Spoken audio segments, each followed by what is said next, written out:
Man patiesi prieks tevi redzēt šajā sērijā, kā izveidot dzīvi, kurā jūties labi.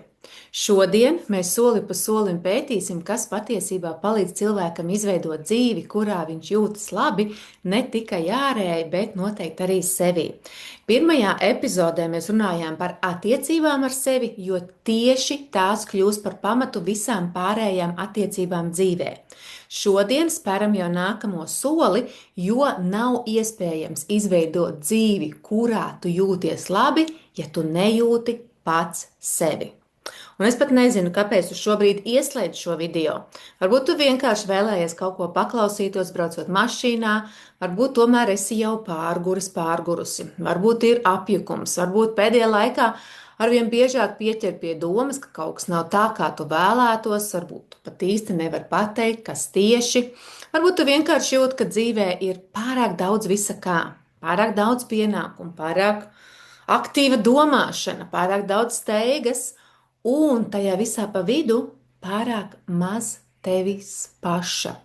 Ja tā ir, es ļoti priecājos, ka tu šodien esi šeit, jo šī epizode noteikti nebūs par to, kā kļūt labākam, bet par to, kā atkal satikt sevi. Sajust sevi nav tāda ezotēriska ideja. Ja? Man šķiet, ka reizēm šī frāze sajūta sevi jau kļūst tik bieži lietot, ka cilvēkiem tā sāk kaut kur izraisīt skepsi. Ko tas vispār nozīmē? Ja? Tas nenozīmē dzīvot kaut kādās tikai emocijās. Ja mēs paskatāmies un bišķiņ papreparējam šo sajušanu, ja, sajust sevi nozīmē to, ka tu esi kontaktā ar savu informāciju savā iekšpasaulē.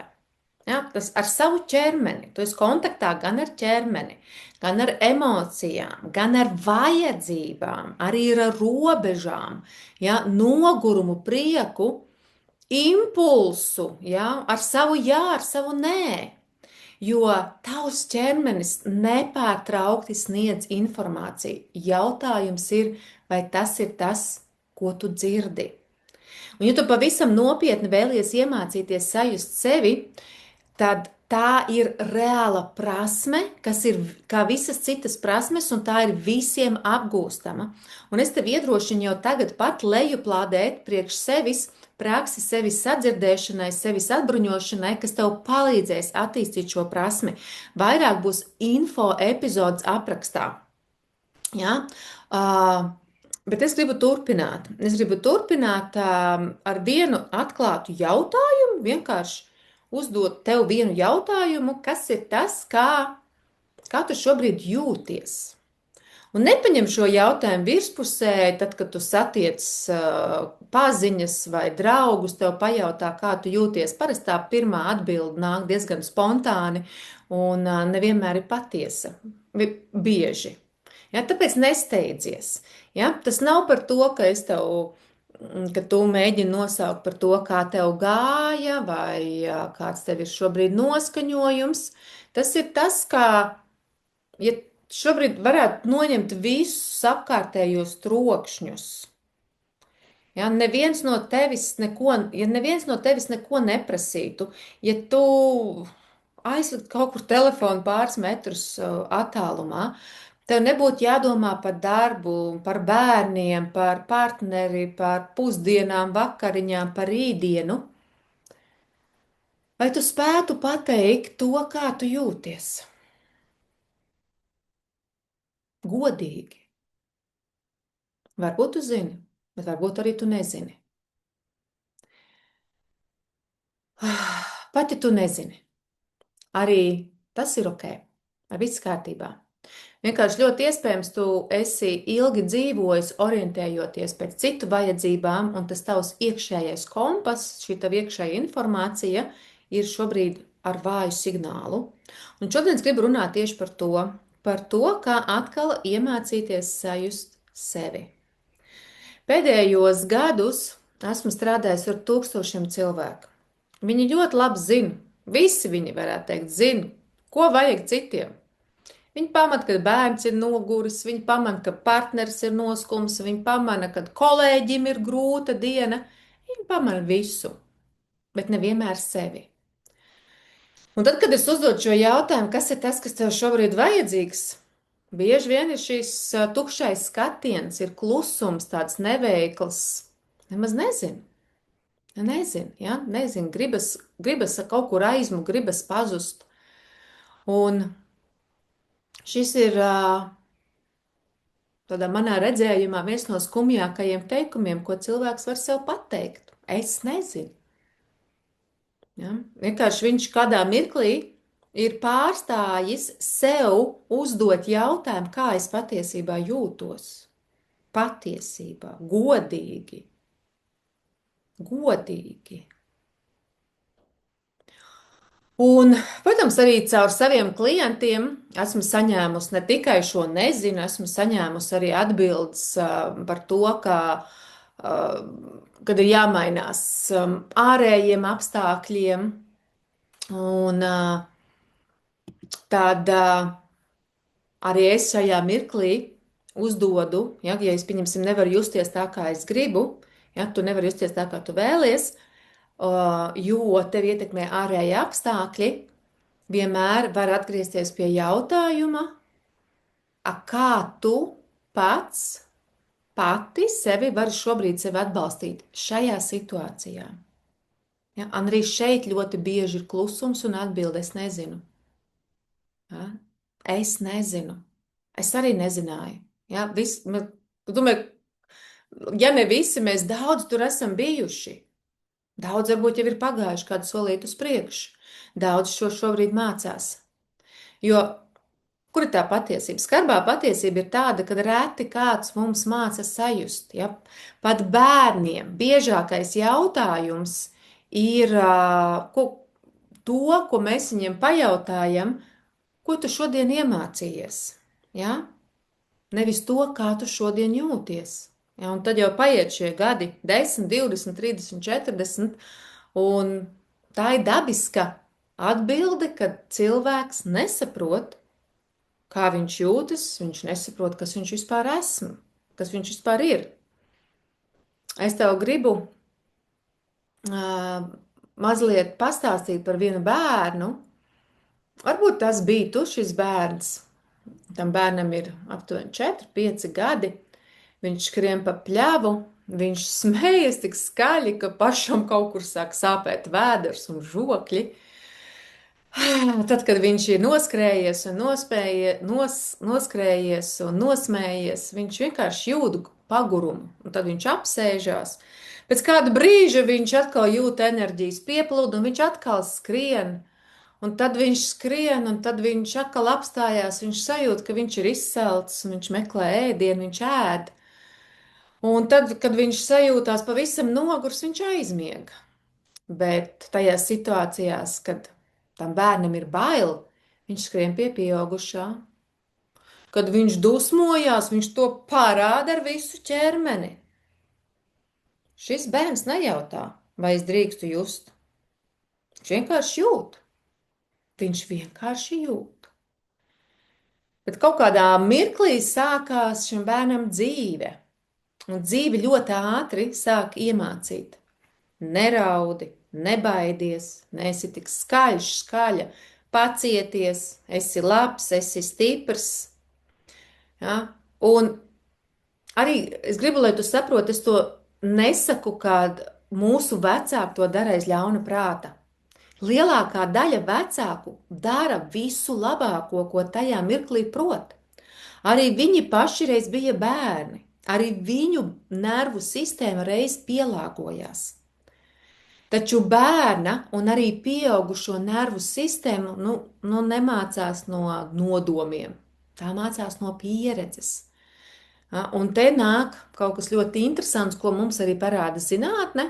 Ir veikti daudzi pētījumi par agrīno piesaisti, un tie rāda vienu svarīgu lietu, ka bērna smadzenes un nervu sistēma nobriest attiecībās ar pieaugušo. Vienalga, vai tas ir mamma vai tētis, es viņu varētu nosaukt par aprūpētāju, ja? Kad aprūpētājs pamana bērna signālus, nosauc emocijas, mierina, palīdz atgriezties līdzsvarā, bērns pamazām iemācās arī to darīt pats. Ja? Tas nozīmē to, ka bērns sāk sevi iepazīt caur attiecībām. Ja kāds regulāri palīdz saprast, ok, es redzu, ka tu esi nobijies, ok, es redzu, ka tu esi dusmīgs, es redzu, ka tu esi sarūktināts, es redzu, ka tu esi vienalga kas vēl, ja, bērna iekšējā pasaule viņam pašam sāk kļūst saprotama. Ja? Un viņš vienkārši arī caur šīm sajūtām, kur viņš tiek apklusināts kādā mirklī, viņš iemācās tādā veidā, ka dažas sajūtas, ja, ok, es jūtu visas, bet dažas sajūtas nav droši izrādīt. Ja? Un es ļoti vēlētos, lai tu paņem šo domu vismaz vienu domu no šīs epizodes, ka bērnībā mēs vispirms nemācāmies būt paši, mēs iemācāmies saglabāt tā teikt to saikni ar tiem, no kuriem mēs esam atkarīgi. Ja, un ja šī saikne palīdz saglabāt klusēšanu, bērns iemācās klusēt. Ja saikni saglabā izpatikšana, tad bērns iemācās izpatikt. Tāpēc es tev iedošu ļoti, ļoti vienkāršu vingrinājumu šobrīd. Nevis, lai kaut ko tur sevī salabotu, bet tiešām, lai sāktu iepazīt sevi. Ja tev ir iespējams apsēdies šobrīd ērtāk, pamani elpu. Vienkārši to pamani, neko nemaini. Pamani to, kā tavs krūškurvis kustas, tad, kad tu elpo. Pamani to, kur tavs ķermenis pieskarās tai vietai, kur tu sēdi, virsmai. Pamani, vai ir kāda vieta, kur tu jūti vairāk saspringumu ķermenī. Pamani, vai ir kāda vieta, kur tu jūti vairāk vieglumu. Bet neko nemaini. Neko nevajag atslābināt. Vienkārši vēro. Vienkārši pavēro. Jo tieši šādi sāk attīstīties spēja vispār sajust sevi. Nevis ar kaut kādu tur wow, blīkšķiem, kaut kādām atklāsmēm. Mazu brīdi. Okay? Es sajūtu, kur man virsma pieskarās, manai sēžai, šobrīd sēžu uz krēsla. Sajūtu, kāda man elpa. Sajūtu, kā man krūškurvs cilājās. Daudzi noteikti arī, ko es esmu sastapusi cilvēks, saka to, ka viņi to visu saprot. Viņi saprot, ka viņi dzird sevi, un viņi saprot, ka viņiem vajadzētu viņiem vairāk atpūsties, vajadzētu iemācīties pateikt nē, viņi saprot to, ka viņiem jāparūpējas par sevi, kad viņi arī saprot to, ka nevajag visu kontrolēt.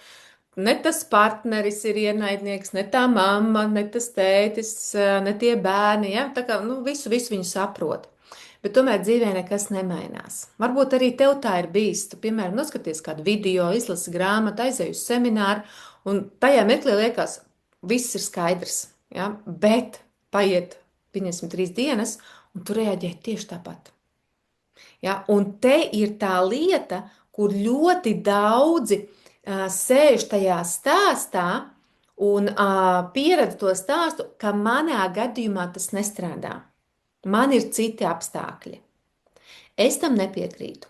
Un tas ir viens no svarīgākajiem iemesliem, kāpēc es vispār sāku strādāt ar somatiku, jo es redzēju vienu un to pašu, ne man, ne arī cilvēkiem netrūka zināšana. Nav, ja? Bet tas, kas ir iztrūcis, ja, pašizaugsmes ceļā, sevis iemīlēšanas ceļā, sevis realizācijas ceļā, savas dzīves veidošanas ceļā, ir kontakts ar sevi. Ja? Vienkārši padomā, pasaulē netrūkst informācijas par veselīgu dzīvesveidu. Nē, mēs zinām, ka miegs ir svarīgs, mēs zinām, ka kustības nāk par labu, mēs zinām, ka kā tieši šis stress ietekmē veselību. Mēs zinām ļoti daudz lietas, informācijas netrūkst. Tomēr miljoniem cilvēku dzīvo pretēji tam, ko viņi zina, kā vajadzētu būt. Ja? Kāpēc? Mana pieredze rāda, ka atbilde slēpjas tā, kā darbojas mūsu smadzenes un nervu sistēma. Ir kāds neiroloģis, kura darbs man ļoti uzrunā, Antonio Damasio, un viņš daudzus gadus pētīja cilvēkus, kuri smadzeņu bojājumu dēļ bija zaudējuši spēju sajust emocijas, bet bija saglabājuši intelektu. Un rezultāti tiešām bija pārsteidzoši. Šos cilvēkus viņi ļoti forši, perfekti varēja analizēt situācijas, varēja sarakstīt tur visus plusus un mīnusus dažādām situācijām. Viņi varēja loģiski argumentēt, bet viņiem bija ļoti grūti pieņemt pat vienkārši ikdienas lēmumus. Piemēram, ja bija jāsarunā tikšanās, kuru laiku tieši tā kā izvēlēties, ja? Vai rītu, vai pusdienu, vai vakaru, vai kādu dienu. Ja vajag doties uz kādu vietu, kur tieši doties? Ja? Ko tieši ēst? Ja? Ko es gribu ēst? Kāpēc tas notiek? Jo lēmuma pieņemšanā nepiedalās tikai prāts. Ja? Piedalās arī ķermenis. Un Damasio to nosauc par somatiskajiem marķieriem. Vienkārši vārdiem sakot, mūsu ķermenis nepārtraukti piedalās mūsu domāšanā. Ja? Tas dod sajūtu, tas dod tādu tā kā impulsu sajūtu, šis varētu izdoties. Šis tā kā plus mīnus droši. Nē, te ir pārāk liels risks. Ja? Šita kaut kas man piesaista. Pats te kaut kas nav pareizi. Ja? Un vēl viena lieta, tas nenozīmē, ka katra šī sajūta ir absolūta patiesība. Ja? Tas nozīmē tikai to, ka ķermenis ir daļa no mūsu domāšanas procesa. Arī, ja pieņemsim, citreiz man arī ir cilvēki, kuri nevar saprast, ko izvēlēties. Ja? Viena lieta, ko es viņiem saku parasti, varbūt arī tev var noderēt, ir tas, ka ir, pieņemsim, kaut kādas divas izvēles, piemēram, tur realizācija.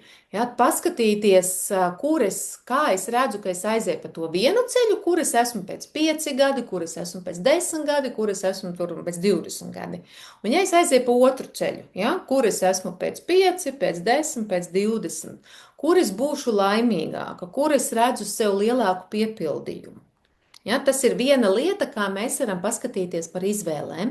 Un tur, kur ir tādas pārēšanās problēmas, tur arī viena no tehnikām, kā var sākt saprast, vai es patiešām vēlos ēst, vai es gribu apēst savu emociju vai tukšumu, ir priekš sevis nosaukt kaut kādu ēdienu. Es randomā teikšu, ja pieņemsim, bet tas ir kārtīgs ēdiens. Ja? Tas ir kaut kā, varbūt ne tur pats garšīgākais, bet vienkārši kārtīgs ēdiens. Nezinu, tur viss tā ar griķiem.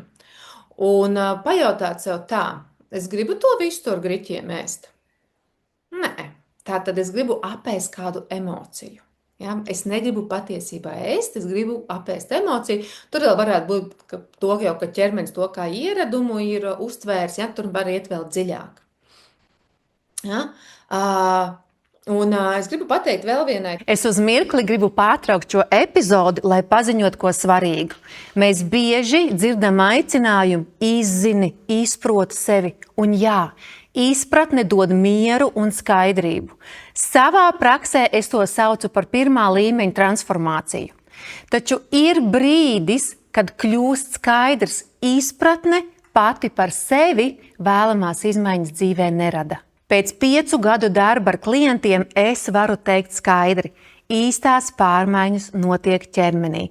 Ne tikai saprotot, bet piedzīvojot.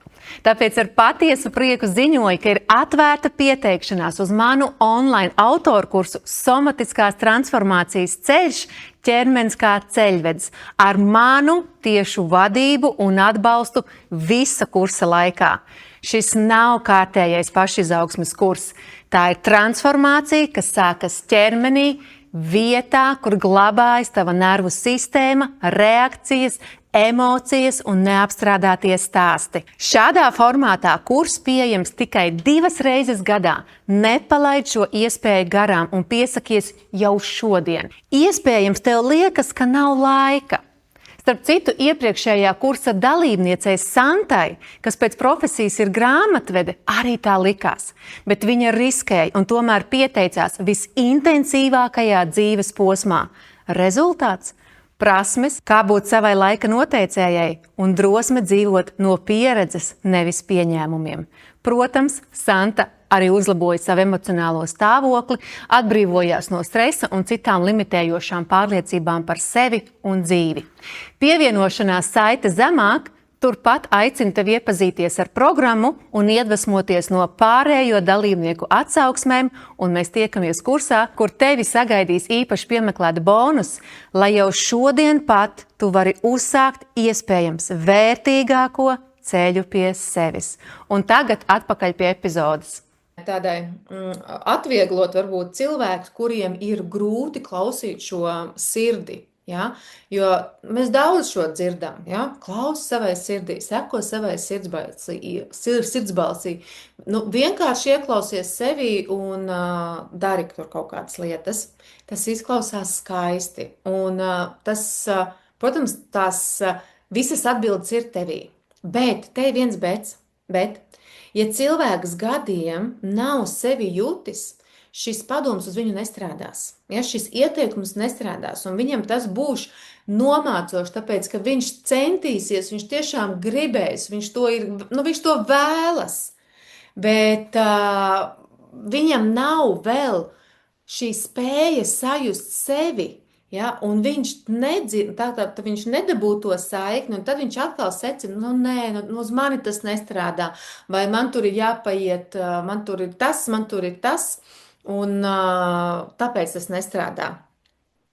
Es gribu pateikt, ka viss ir kārtībā, ja? Ar tevi viss ir kārtībā, tu šobrīd, ja tā gadījumā ir arī ar tevi, tu vienkārši nevari izmantot, tā teikt, to kompasu, kuru tev neviens iemācījis lasīt. Ja? Tāpēc mūsu uzdevums nav vairāk klausīties sevī, drīzāk mēs te varētu noformulēt, atjaunot spēju sevi sadzirdēt. Ja, tā ir prasme, kas stiprinās tikai darot, atkārtot un atkārtoti. Viens no veidiem, kā sajust sevi manā pieredzē, un ko ir paņēmuši, manuprāt, varētu tiešām teikt tikpat kā katrs mans klients, ir klusuma pauzes. Ja, klusumā mēs spējam pakāpeniski atjaunot šo spēju sadzirdēt sevi. Ja, jo klusums ir tā vieta, kur tu pārstāji visu laiku saņemt informāciju kaut ko. Ja? Bez podkāstiem, bez mūzikas. Dažreiz cilvēki ļoti daudz arī sāk klausīties mūziku, un mūzika noteikti ir arī viens no instrumentiem, kas var palīdz atgriezties, kaut kādas emocijas uzsaukt uz augšu, kas ir apslāpētas, tas ir baigi ok. Bet es atceros, kad tas bija tāds mans ceļa sākums, kur es arī sāku strādāt ar iekšējo bērnu, un es vienkārši biju tā kā apmātā uz mūziku, un man viņa ļoti cēla ārā, un bija grūti, protams, to visu strādāt. Es to savā praksē saucu par neseksīgo darbu, ja, seksīgāk ir iet un lasīt un klausīties un uzrakstīt kādu afirmāciju, bet reāli iet un dziedināt un iet tajā stāstā iekšā un to mainīt, tas nav tik seksīgi. Un tad arī man mentors teica, ka lai neaizraujās ar šo mūziku, ja, tā arī var būt kaut kur bēgšana no realitātes. Un jāiemācās arī bez jebkā, ja, sadzirdēt sevi, sajust sevi, bez nekādiem papildu stimulantiem. Ja, bez podkāstiem, bez mūzikas, bez sociāliem tīkliem, bez sarunām, bez tā kārtējā video, ja, tikai tu pati ar sevi. Pirmajās minūtēs noteikti lielākai daļai cilvēki kļūst neērti. Ja? Prāts sāk meklēt vienkārši, kur pieķerties, kaut ko atcerēties, plānot, analizēt, vērtēt. Liekas, ir tik daudz tā kā svarīgu lietu, par kurām vajadzētu padomāt. Ja? Un mēs domājam, ka tas nozīmē, ka varbūt pat klusums mums nedara. Es pat atceros savu pieredzi, kad es domāju, labi, ja man saka, kad ir, es gribu pamēģināt, jo Es esmu tas cilvēks, kas veido dzīvi no pieredzēm, nevis no pieņēmumiem. Un es gribēju saprast, kā tas klusums iedarbojās uz mani, un man teica, ka vajag vismaz 40 vai 45 minūtes, un es tā kā uzliku sev taimerītu uz stundu. Tas sākums bija drausmīgs, drausmīgs. Tas ir sviests, kam to vajag, tā nafika, es atvainojos par žargonu vārdu, ja? Viss kaut kas tajā prātā, un tu paskaties uz to taimeru, un pagājuši tikai kaut kāds 5 vai 10 minūtes, un tas prāts ir tik ļoti aktīvs, un viņš reāli tiešām nomierinājās pie kādas 40, 45 minūtes, un tad jau nāca cita veida informācija. Tāpēc, ja tu vēlies attīstīt spēju sevi, ja, sajust, sevi sadzirdēt, klusums ir ļoti laba prakse, un es tev iesaku noteikti vismaz stundu. Tu redzēsi, kā tas viss darbojas. Tev nebūs tā kā no pieņēmuma, vai tas darbojas, kā tas darbojas, tu izies tam pati cauri. Ja, un bieži vien liekas, ja, arī man liekas, arī citiem liekas, ka tas klusums baigi nedara, bet mēs patiesībā ieraugam to, cik tajā klusumā, mēģinot saglabāt klusumā, mēs ieraugam to, cik skaļš ir mūsu prāts. Ja, klusuma retrīta arī ir. Ja. Es šobrīd jau vairāk gadu garumā ieplānoju sev vismaz 10 minūtes klusuma dienā, klusuma pauzi. Kaut reiz sanāk vairāk, bet biežāk tās ir 10 minūtes. Ja? Arī noturīgas pārmaiņas notiek, kad cilvēks paliek ar sevi šajā klusumā, ja? Jo tikai klusumā mēs sākam pamanīt to, kas patiesībā jau varbūt ir ilgstoši bijis fonā. Piemēram, iedomājies jūras krastu. Tepat mūsu Baltijas jūras krastu vai kādu Tirkijas zilu ūdeni, bet vismaz jūras krastā tu parasti redzi tās smiltiņus, tu redzi, tā teikt, to jūras dibenu. Ja? Nezinu, aizejot līdz ceļiem, tu noteikti redzēsi. Iedomājies, kad to ūdeni tu sakuli, ja? Bērns tur sāk spēlēties un viņš sakulj. Un tu neredz vairs to dibenu. Un tu jau neredz viņu ne jau tāpēc, ka viņa nav. Tāpēc, kad ūdens ir kļuvis nemierīgs. Ja, viņš ir sakults, visu laiku viss kustās. Tad, kad viņš nomierinās, parādās dibens, gultne, nezinu, kā viņu pareizi nosaukt. Tas nav uzradies no jauna, viņš tur vienmēr ir bijis. Viņš ir tev kļuvis redzams. Ja, un tāpat ir ar mums, mēs ļoti bieži sakām, es nezinu, ko jūtu, bet tas nav tāpēc, kad tu nezini. Ja, kad tevī nekā nav. Bet tas ir vienkārši tāpēc, ka tevī šobrīd ir pārāk daudz trokšņa. Ja, šodien tādi ir ja mēs paši tajā neko nedaram, tad šajā laikmetā mēs dzīvojam, kur mūsu nervu sistēma gandrīz nekad nepiedzīvo tādu īstu klusumu. Bieži mēs mostamies ar telefonu, braucam, klausoties podkāstu, strādājam pie datora, arī kaut ko klausamies, brīvajā laikā skatāmies kaut kādas pārraides, pirms gulētiešanas ejam ritinam sociālos tīklus, visu mūsu uzmanību pa dienu ir vērst uz ārpusi. Un tad ir pilnīgi loģisks secinājums, ka es nevaru sajust sevi. Bet kā gan tu varētu? Ja? Mēs sev gandrīz nekad nedodam šo iespēju sadzirdēt. Bet jo vairāk tu izvēlies klusumu, jo mazāk tev vajag ārējo troksni. Ja? Tu pamani, ka nav visu laiku nepieciešams kaut ko vēl un vēl klausīties. Tu vari vienkārši sēdēt, tu vari vienkārši braukt ar to mašīnu, dzert tēju, skatīties pa logu. Ja? Un šajos brīžos, mīļie, šajos brīžos sāk dzimt atbildes, kas ir atrodams tikai tavā iekšējā grāmatā, nekur citur. Neviens tās nevar pateikt, tās piedzimst tevī, un klusums ir vienkārši telpa, kurā ķermenis beidzot var pateikt, tagad tu mani vari sadzirdēt. Un te mēs nonākam arī pie viena no maniem mīļākajiem jēdzieniem, kas ir interocepcija. Varbūt tas vārds izklausās sarežģīts, patiesībā tas apraksta kaut ko ļoti, ļoti vienkārši. Interocepcija ir spēja uztver to, kas notiek tavā ķermeņa iekšienē. Piemēram, tu pamani, ka tev sāk slāpt. Tu pamani, ka tu kļūsti nogurusi. Tu pamani to, ka tev sirsniņa sāk sisties straujāk. Tu pamani saspringumu plecos. Tu pamani varbūt vieglu satraukumu pirms sarunas. Ja, tu pamani, ka esi pārēdies. Tu pamani, ja, tas viss ir interocepcija. Ja, un te ir ļoti interesanti. Pētījumi rāda, ka cilvēki tātad ar šo attīstīto interocepciju spēju pamanīt, ja, kas viņos notiek, biežāk spēja regulēt emocijas, pieņemt pārdomātākus lēmumus un precīzāk atpazīt savas vajadzības. Tajā pašā laikā, protams, otrs grāvis, ja, kur ir hroniskais stress, trauksme, ilgstoša orientēšanās tāda uz ārējo vidi, šos signālus, kas joprojām ir, viņi ir, es esmu pārēdies, vēl kaut kas, viņus vienkārši grūtāk ir uztvert. Ja, un jau atkal, es saku, tas nenozīmē, ka tu nejūti sevi. Ja, tas tikai nozīmē to, ka tu vēl neesi attīstījis šo spēju. Ja, to var trenēt. Ja, to var trenēt. Ķermenis runā klusām, vairāk gan tādā čukstus valodā, ja viņš parasti sāk tā maigi, ar nelielu saspringumu, ar nelielu nogurumu, ar kaut ko tādu vieglāku, varbūt kamolu kaklā, ar kādu tādu sajūtu vēderā, caur seklo elpu. Ja, bet ja mēs to nedzirdam, tad viņš sāk runāt skaļāk.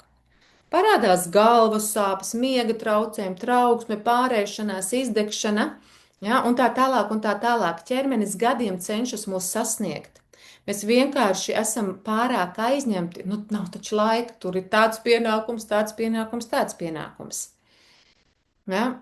Un vēl viena lieta, ko es gribu izcelt, ir to, ka ir tas brīdis, pienāk, kad es saprotu, ok, es esmu no sevis aizgājis pa tālu, es gribu iemācīties sevi just. Un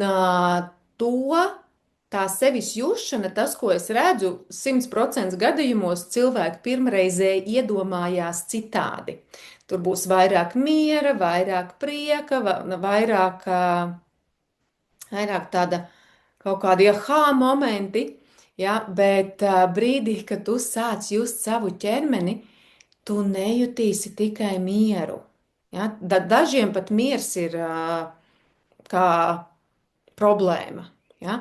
Ļoti iespējams, ka pirmās emocijas, kuras tu satiksi, būs tās, kuras tavs ķermenis ir gadiem ilgi glabājis, bet tā kā tu esi gatava izteikt šo nodomu, ka tu esi gatavs sadzirdēt sevi, ja, just sevi, tad viņš tā sāks rādīt. Un tur var būt dusmas, tur var būt skumjas, tur var būt izmisums, tur var būt bailes, ja, vientulība, netaisnības sajūta, kauns, varbūt arī sāpes, un ļoti daudz šajā mirklī nobīstās. Viņi domā tā, nu tā, es sāku tā kā darbu ar sevi, jā, es tā kā gribu just, bet man kļūst sliktāk. Es vienmēr saku, tā ir jušana. Tā jau ir tā jušana. Un es vienmēr aicinu to svinēt, jo tu beidzot ļauj pamanīt to, kas visu laiku tevī jau ir bijis. Viņš jau ir bijis, savādāk jau tu to nejustu. Un tavs ķermenis patiesībā, ja tu to šobrīd tā kā parādi, ja, tad tu satiecies ar šo emociju, viņš jūtās gana droši, lai to jau parādītu. Ja, tāpēc ar visām tavām zināšanām, kad tu esi uzņēmies, tu nāc pie speciālista, lai arī iemācītos šo spēju sevi sajust, tev ir zināšanas, un tālāk tā ir tā tava atbildība nepievilt pašam sevi. Ja, nepievilt pašam sevi, palikt atvērtam ar tām sajūtām, un ko tās tevī māca. Ja, un kā viņas transformēt. Un varbūt nevienmēr vajag transformēt. Ja? Tur emocijas pašas var atrast ceļu. Par to mēs daudz vairāk runājam tieši kursā Somatiskais transformācijas ceļš. Es tev aicinu iedomāties istabu, kurā varbūt gadiem nav atvērts loks. Ja? Kad tu pirmo reizi atver šo logu, viss, kas tā pirmā lieta, kas notiekās gaisā, paceļas putekļi. Ne jau loks radīja putekļus. Vienkārši tu pirmo reizi tos ieraudzīji. Un tieši tāpat ir ar šīm emocijām. Kad drošāka kļūst tava nervu sistēma, tā vairāk ļauj sev sajust to, ko agrāk nebija droši sajust, un tas ir ļoti svarīgs princips. Nervu sistēma līdz šim ir apspiedusi emocijas, tāpēc, lai pasargātu it kā tevi. Ja? Kāpēc? Jo bērnībā, pieņemsim, šīs dusmošanās ir apdraudējuši šo tavu saskarsmi ar aprūpētājiem, un tāpēc nervu sistēma iemācījās tās apslēpt. Ja bailes neviens nespēja tā kā uzņemt, ja, tās tika noglabātas dziļāk ķermenī.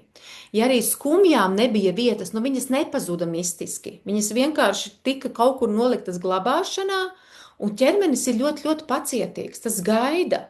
Ja? Viņš negaida tur speciālu datumu, 18 gados es sākšu just, vai 25 vai 40.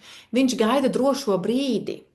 Ja, brīdi, kad tu būsi pietiekami apzināts, pietiekami drošs, satikties ar to, ko tu iepriekš agrāk nevarēji izturēt. Tāpēc, ja kādā brīdī praktizējot sevis sajušanu, tu pēkšņi sajūti dusmas, nekrīti panikā, paliec atvērts.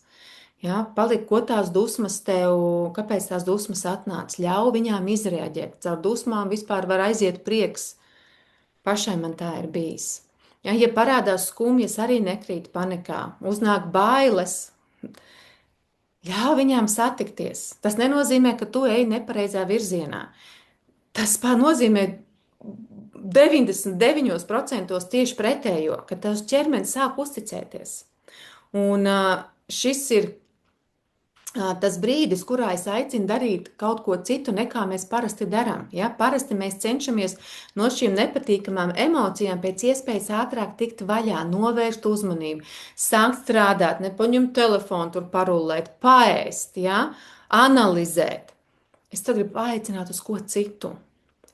Tātad, paliekot atvērtam, tieši šajā mirklī sāc pielietot šīs prasmes, sajust sevi, un saprast, kā es varu sevi atbalstīt, sevi un ķermenis caur šo sajūtu, kā tieši viņi vēlas transformēties. Paliec kopā ar šo emociju, un tu pamanīsi, ko viņa cenšas tev pateikt. Nevis kā dabūt prom, ja, bet ko tu man māci, jo emocija ir informācija. Ļoti bieži tā nes līdzi kādu vajadzību, kuru mēs ilgstoši neesam gadiem sadzirdējuši. Ja? Pieņemsim, dusmas var būt par to, ka viss ir laiks sevi aizstāvēt. Vairs neesi tas mazais bērns. Ja, varbūt ir pārāk ilgi aizturēt skumjas, un viss varbūt ir laiks paraudāt, izsāpēt par to, ko tu esi zaudējis savā dzīvē. Ja, bailes var būt arī to, ka man vajag vairāk drošības, nevis vēl kaut ko darīt. Un sevis sajušana tas nesākās tajā brīdī, kad tu jūties labi. Ja, tā sākās tajā brīdī, kad tu esi gatavs ar atvērtu sirdi satikt arī tās daļas, kuras gadiem gaidīja, lai beidzot kāds tās sajūtas sadzird. Ja, un ko es redzu savā praksē, ka tieši pēc šīs satikšanās cilvēki kļūst veselāki. Ja, veselāki kā veselums. Jo enerģija, kas gadiem ir bijusi ieguldīta emociju turēšanā, ja, tur ir daudz enerģijas, viņa pamazām kļūst pieejama dzīvošanai. Pirms tam bija izdzīvošana, tagad ir dzīvošana. Tāpēc es arī svinu asaras, es svinu dusmas, es svinu bailes, jo tā ir zīme, ka tu sāc just. Un no šī brīža arī sākas īstā atgriešanās pie sevis. Un ja tu šobrīd nejūti sevi, ja, atgādinu, tas nenozīmē, ka tevis kaut kas nav kārtībā. Tas nozīmē, ka vienkārši nervu sistēma ilgu laiku bijusi aizņemta ar izdzīvošanu. Un es zinu, ka nav viegli domāt citādi. Ja tev jau kaut kādu kuro reizi nespēji pateikt nē, vai kaut kam piekrīt, ko tu nemaz negribēji, vai atkal uzņemies vairāk nekā spēj, tā kā vispār to izturēt, nest, vai vakarā pārēdies, vai uzkliedz uz bērniem, vai noslēdzies no partnera, ja nejūties labi savā ķermenī. Protams, ir tik viegli domāt, tas nav man, un es to nekad nespēšu, bet es gribu tev piedāvāt citu jautājumu, ja, atklāti paskatīties, kam man reiz bija jāpielāgojas, lai justos droši.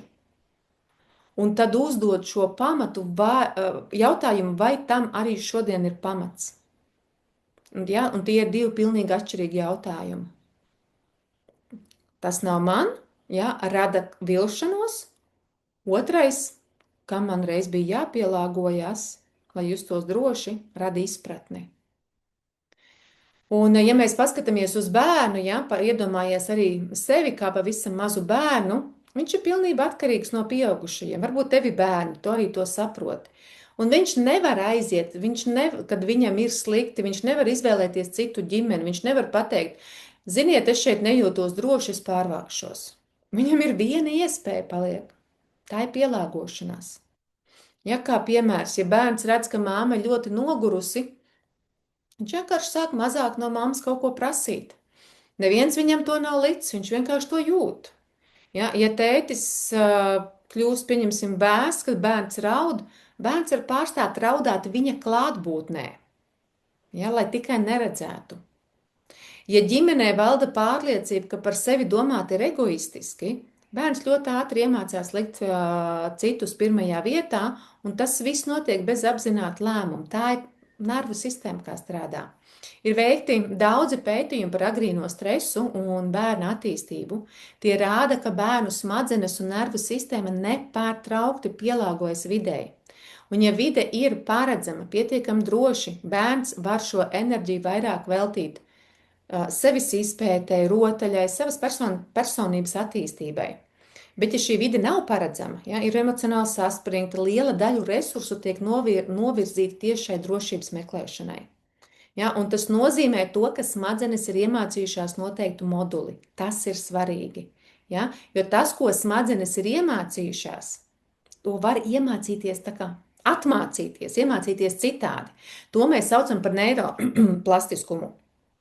Ja, smadzenes mums ir iespējams mainīt visu dzīves garumā. Tas ir viens no foršākajiem atklājumiem mūsu neirozinātnē. Ja, kad tu kā iemācījies vienu lietu, tagad tu vari iemācījies citu lietu. Ja tu līdz šim dzīvē uzradīji tikai ciešanas, tu vari uzradīt arī tikai prieku. Ja? Es apzinos, ka ļoti daudz cilvēki ir ļoti ilgi dzīvojuši izdzīvošanas režīmā, pazaudējuši kontaktu ar savu iekšējo pasauli, bet es apzinos arī to, ka ķermenis ir ceļvedis. Ja, es zinu, ka nervu sistēma var iemācīties justies drošāk. Es zinu, ka patiesa tuvība sāks ar attiecībām ar sevi. Un es zinu, ka ik viens cilvēks var no jauna iemācīties sajust sevi. Tāpēc katru reizi atceries šo vienu lietu. Katru reizi, kad tu ignorē savu ķermeni, sava ķermeņa simptomus, tu māci savai nervu sistēmai, ka ar tevi var nerēķināties. Savukārt katru reizi, kad tu apstājies un sadzirdi sevi, sajūti sevi, tu māci savai nervu sistēmai, ka tu vari sev uzticēties. Un tu vari šo prasmi ieklausīties sevī, mācīties jau tagad. Un ļauj sev tieši šajā mirklī sajust, vai šis varētu būt perfekts laiks ne tikai saprast sevi, bet no jauna iemācīties sajust sevi. Un ļauj šajā mirklī, lai tavs ķermenis runā. Nevis prāts, bet ķermenis. Redz, kā man te saulīt jau spīd virsū. Un ja tavs ķermenis runā apstiprinošu atbildi, es tev aicinu pievienoties somatiskās transformācijas ceļam, ķermenis kā ceļvedis. Mēs sākam jau 19. septembrī, bet tur pievienoties jau tagad un iepazīt foršu bonusus. Tā nebūs vieta, kur iegūt vēl vairāk informāciju. Tas ir ceļš, kurā tu soli pa solim atjaunosi kontaktu ar savu ķermeni, ar savu nervu sistēmu un sevi. saite par kursu ir zem šī video. Un ja šī epizode bija tev vērtīga, es tev aicinu arī abonēt šo kanālu, jo nākamajā epizodē mēs runāsim par tēmu, kas, manuprāt, ir viena no svarīgākajām visā šajā sērijā, ir tas par to, kā, lai tu varētu izveidot dzīvi, kurā tu jūties labi, tev ir jāapņemās izglābt sevi. Uz tikšanos nākošajā epizodē.